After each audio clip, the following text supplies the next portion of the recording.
First of all, hello everyone. Today I'm gonna speak about an important topic.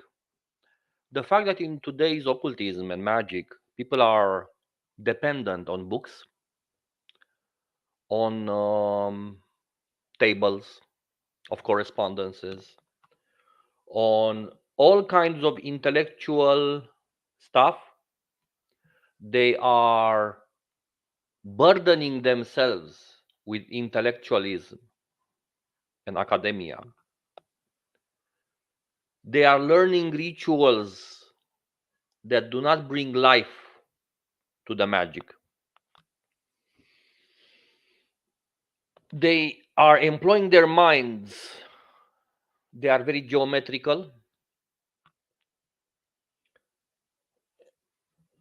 Wait.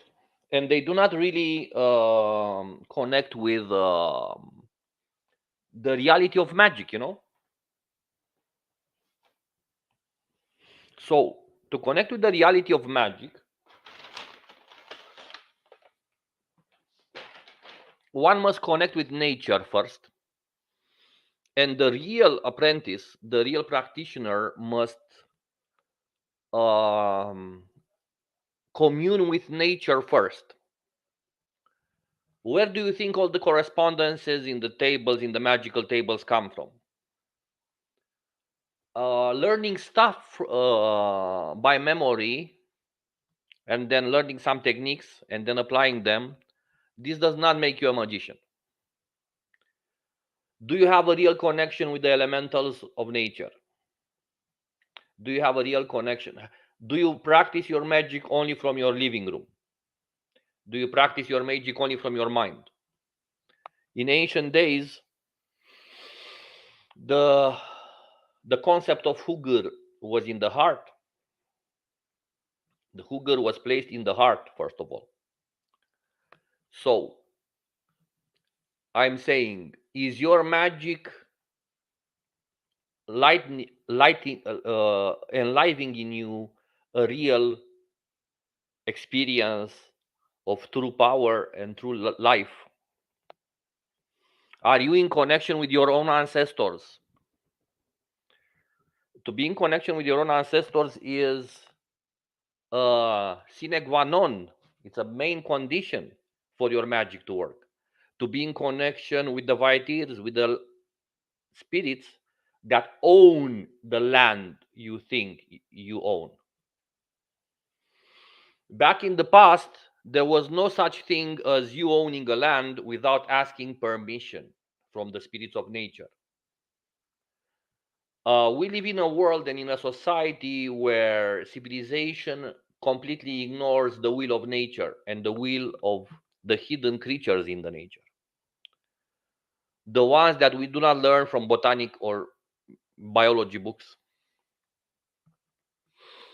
And there is a multitude of them, and they even vary from geographical part to another geographical part. Someone said to me once, we all share a common ancestral pool. In a way, this is true, but in a way, it's not. First, you need to connect with your own ancestors. And by your own ancestors, I don't mean necessarily your grandfathers or grandmothers, but I mean about the ancestral lineages of magic in your territory, in your world, in your geographical garden.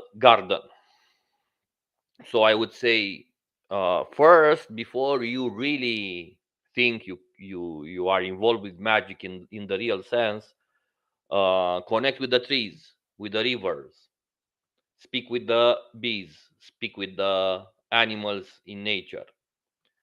You must have a poetry. If magic lacks poetry, it lacks everything. Okay, so before you get into tables of rich intellectual correspondences, before you do anything like a very highly complex ritual, does that highly complex ritual enrich your ego and your sense of validation? It's not magic. No. The simplicity of nature is what needs to teach you how to perform magic. The eagle sees from very far away. The dog has a very acute sense of smell.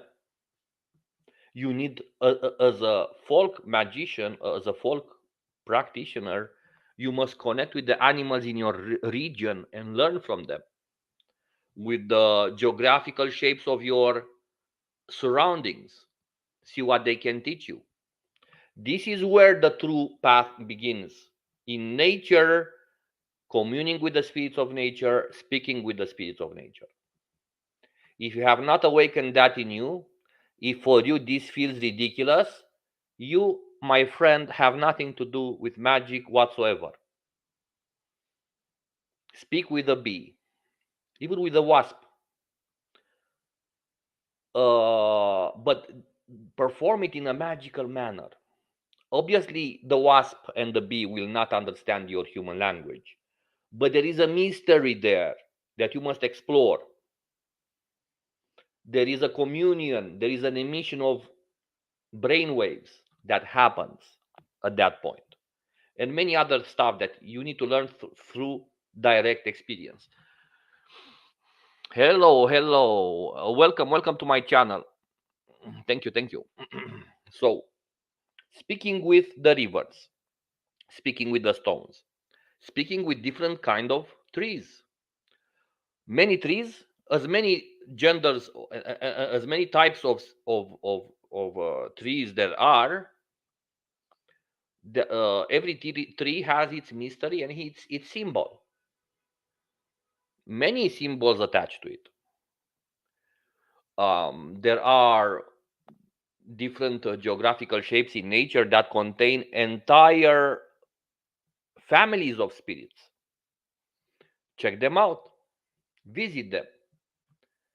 They are usually pretty far from the cities. Some of them live more closer.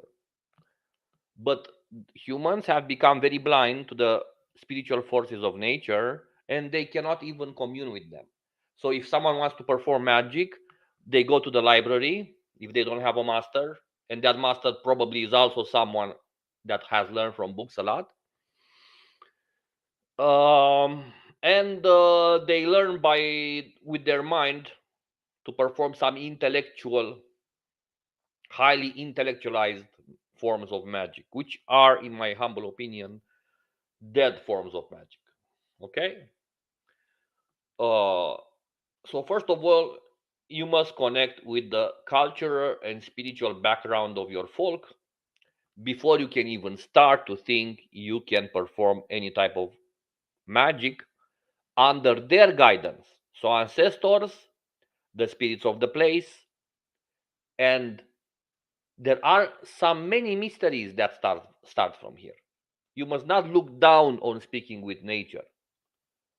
This is actually a very in-depth practice that must happen if someone is bound to really understand the path. Definitely.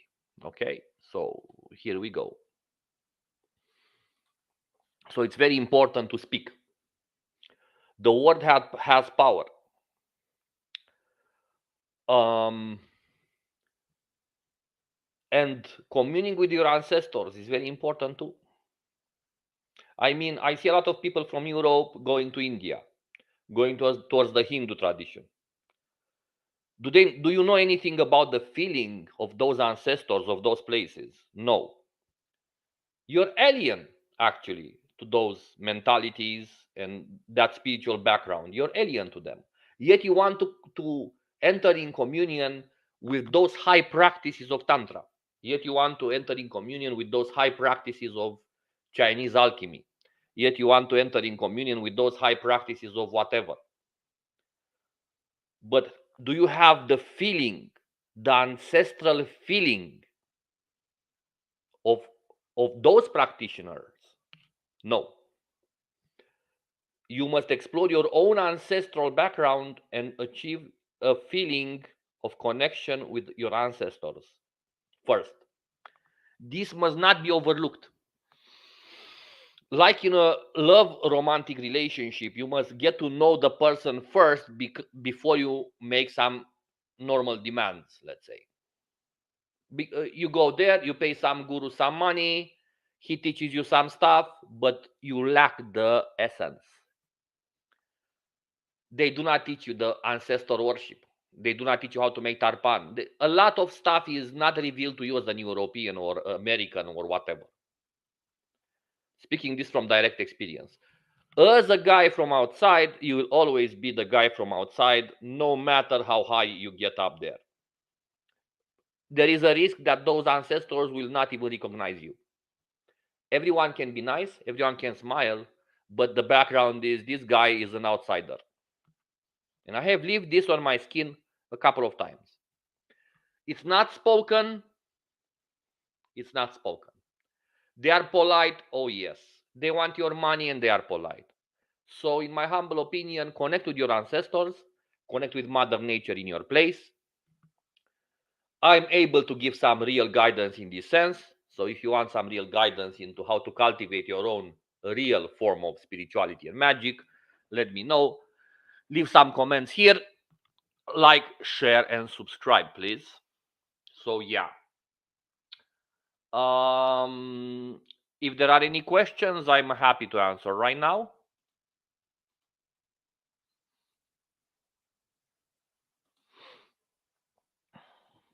Yes. So we must not overlook the connection with the ancestors. Because, for example, you want to become a part of someone's family. You must get to know the family first. You must be accepted in that family first. If you have money, maybe a family can accept you temporarily and forced. And artificial adoption is not adoption. And this happens in spirituality quite often. You know how many times I have seen Europeans trying to learn, for example, Shrividya or Tantra or high occult tantric magic, but in reality, something in their soul still vibrated, still resonated with their own folk tradition. But because our own folk tradition is not explored enough, our techniques and methods are not revisited by more powerful researchers and practitioners. Because in today's world, you must not be only a practitioner, you must be a very big researcher too. You're bringing back the folk knowledge to the people. This is what I'm doing.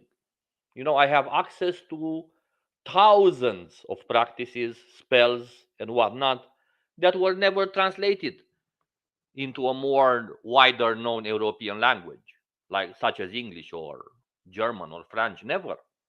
Okay? So, in my humble opinion, I would say let's know our roots, go in nature, speak with it, commune with nature, and that's where it starts. It doesn't start in a library. It does not start on internet, and it does not start properly how it should. The gods of other traditions will not come to you.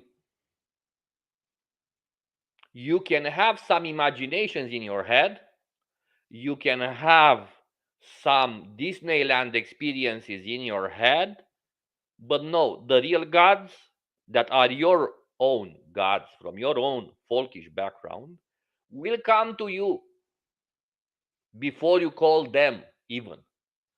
And you must not prostrate, you must not humiliate yourself in front of your own gods. You are their children. You must not worship them like some blind individual who begs. They give you knowledge, you apply it. They give you tools, you make your life through. So that's what I'm saying. Connect with your folkish background, practice your traditions from your own geographical area, eat from your own geographical area, drink water from your own geographical area, integrate the spirituality of your ancestors. I mean, pre-Christians one, because the biggest problem we had here, and it was a natural occurring an event. Definitely, it's because um, A religion that lacked esotericism and in-depth connection with nature actually overwritten has overwritten our folk practices. But thanks goodness, many folk practices survived for those who have eyes to see, and that is good. The modern religions are disconnected from Mother Nature, and let me give you a few examples. I have some tools to measure geomancy, and I have some tools to measure um, how a thing is placed in space. Not necessarily from China. I mean, there are some tools in the European background too. Not many know about them. So I have measured the placement of some churches. Not one of those churches was aligned with nature. And those are places of worship. They should have known how to align their churches and temples to the spiritual fields of the Mother Earth. If you're a priest, if you're a true religion, you must know how to build your temples, first of all. Okay? But in our folkish background, as a very beautiful say is that our cathedral is in nature. Our cathedral is Mother Nature itself. That is why our folkish people, our ancestors, never felt the need to build up huge monuments to compensate for their lack of connection with nature. They went in nature and they have seen the millions and millions of spirits inhabiting it, and how a tree had a very bright aura, and it was like a church in itself, that tree, for so many other spiritual beings different from man. They have seen and communed with the guardians of forests. When you have this great and deep spiritual insight on nature, you cannot lose time with building huge monuments that are not even aligned with the telluric forces of the Mother Earth. So take this teaching that I'm giving right now, apply it somehow in your life, with your heart, and try to be connected with Mother Nature as much as possible, because Mother Nature is full of gods.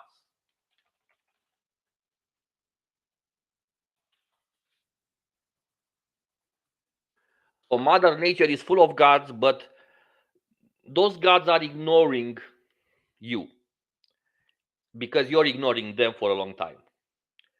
So, what is important here is to understand you must, the spiritual path starts from the heart. I was also once a guy who have read a lot, have made hundreds upon hundreds of tables of correspondences. I have practiced occultism that was not in tune with nature at all. It was a mental occultism, okay, such as Golden Dawn and some kind of Kabbalistic stuff that you must torment your mind with so many correspondences that arrive nowhere at the end of the day and do not serve the salvation of your soul, really. So, when I said earlier that nature is full of gods, it is. And you must connect with them and learn from them. The real teachers are in nature. And once this happens to you, you can be sure that you have started the correct path. Where do you think the runes come from? Where do you think all the types of runes come from? They were not invented by mind. Okay? The real traditions were really, really rooted in the gods and the knowledge they delivered through the means of nature. Nature speaks in so many languages. You must just open your soul and try to learn the language of the nature. One of the first features of initiation that in the Lay of Heimdall was when Heimdall initiated the son of those aristocrats, Jarls. he started to speak the language of birds. He started to understand the language of birds. Sigurd, after he has slain the dragon, he has started to hear how birds speak, how animals speak. So a true feat of initiation is not studying, accumulating useless intellectual knowledge that burdens your soul and closes your clairvoyance, because there is a fake feeling that you know. Once you start to, oh my god, that guy, that system in that book, oh my god, that system is so cult, oh my god. But actually, at the end of the day, have you become more clairvoyant? Have your extrasensory power grown? Think about it. All right. But if you do the right thing, the powers of your soul start to grow from moment one. From day one of correct practice, the powers of your soul start to grow. You must not spend 20 years in reading dry occultism, dry intellectual stuff. Why do you think it's easy to access through a book? You buy it, you read it. Do you think that through magic is so easy to access? You go to library, bada bim, bada boom, you become a magician? No, it doesn't work this way. You pay someone to initiate you. To initiate you into what? I mean, there are true initiations in this world. I have been through a couple of them. Nice, thumbs up. Definitely the ones corresponding with your own folk background are the real ones that you must undergo through. Otherwise, you're like a cat trying to make another wild animal your parent. Think of a little kitten going at a lion and say, "Oh, please, can I be your child?" You know, think of a little monkey going at another animal, like some horse, and says, "Oh my God, I'm a little monkey. Can I be your child? Can you adopt me, Mr. Horse?" This is what happens when we go at other traditions. I understand why this happens. And sometimes the adoption is real, and sometimes it happens even in nature, the adoption. We see all the time other animals being adopted by another family of animals. But these are exceptions. It happened to me too, to a certain degree. So let us reconnect with our traditions, with our wonderful spiritual paths. And it's not easy, but I can say that if someone really wants to connect with his own tradition, I can offer some guidance in this regard. So if you want some guidance in connected with your own folk background of practices, let me know. I have wide experience with a large area of Indo-European practices for sure. So connect with me, reach out to me, and I shall give you some guidance in how to achieve guidance directly from your own folk. Okay. So now, if you have any questions, let me know at the end of the video. Let me know, please.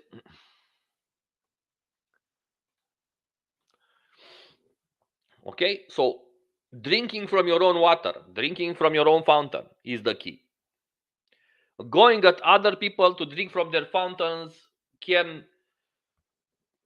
help,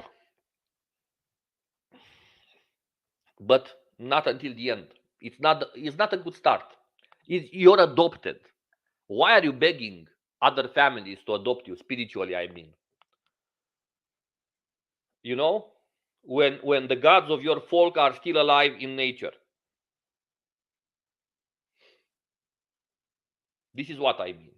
And the gods of your folk will come to you immediately. You will not beg for their presence. You will not be a beggar at the door. No guru or master will spit on your face and then ask you to kiss their feet. No guru and master will say, "Garçon, come here. Bring me something. Bring me your soul. I wanna spit on it." Okay? I have seen this. I was a subject also. I have seen how gurus manipulate people. I have seen how masters manipulate people. Some of them are not even aware that they do it. Some of them are aware and they have a power trip about it too. You know, many that watch my videos have been through certain stuff. So I'm saying, connect with your own blood, with the power in your own blood. Connect with your own ancestors, with the spiritual lineage that you can connect with. You're sitting on a freaking treasure, yet you're begging for coins from the neighbor. Is that okay? I don't think so. But in today's world, it's hard to see the treasure you're sitting on spiritually. That's why I'm here, to point out to you, man, you're sitting on a treasure. Let me help you open it up for yourself. And then it's your own journey. I don't care. I'm not some kind of guru. I'm not some kind of self-appointed master, anything like that. Okay?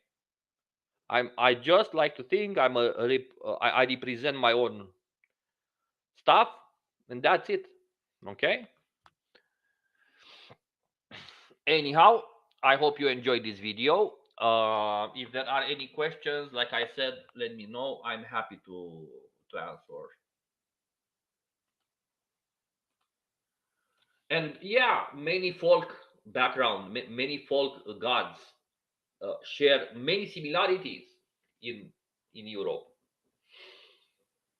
I mean, if you pray to Thor, it's okay. If you pray to Jebel Isis, it's okay. If you try to commune with some guardians of nature around here, they are okay because, for example, us Romanians were Dacians, were Thracians. Thor was a Thracian. His childhood was around here, around the parts I live. Thor lived around these parts. There is even a story in Snorri Sturluson about it. And there is even 18 lineages between Thor and Odin, 18 lineages of royal and spiritual nature that were kindled around these parts. In Romania, there was have been found Gothic treasures, ruins, Gothic graveyards. By Gothic, I don't mean Christian. I mean pre-Christian guys from Gotland, the land of gods, the land of God, or the land of gods, multiple gods, not just one. If a God comes to you and says, I will be your only God, that's weird. That is improper, okay? If that God is alive and personal, I would say stay away. No real God will tell to you, I will be your only God. No. It's a family of gods that you can attach your soul to.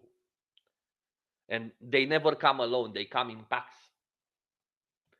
I'm already speaking too much. So I'm saying, guys, connect with your own tradition and with your own folk.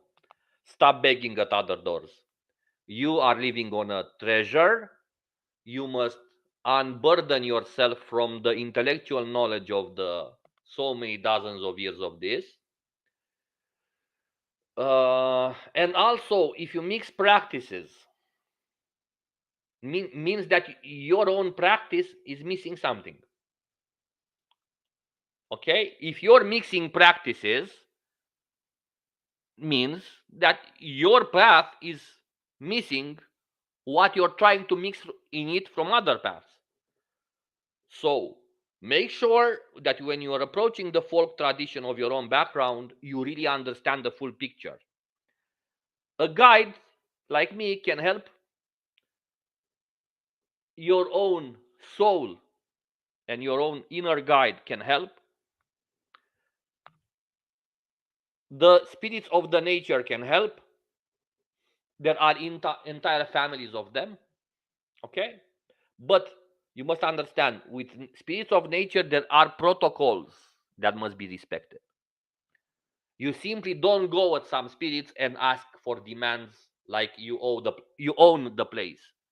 No, they own the place. The place upon which you sit right now was stolen from the spirits of nature. That's why you need protocols with the spirits of nature, because some spirits of nature consider man to be their enemy. Because it is true, we have taken their lands, but our ancestors knew how to claim a land without insulting the spirits. But now 90% of the civilization is disrupted from nature. The churches and the temples of all the main religions have nothing to do with respect for nature whatsoever. Okay, and even those deities do not feel attached to nature at all. Some of the deities there feel like crystallized, highly crystallized thought forms that don't care about your soul really and your suffering. A true God will come close, will listen to your story, and will listen to your sufferings, will behave like a good friend. Anyhow, this is it, guys. Enjoy your day. See you at the next live. Thank you very much.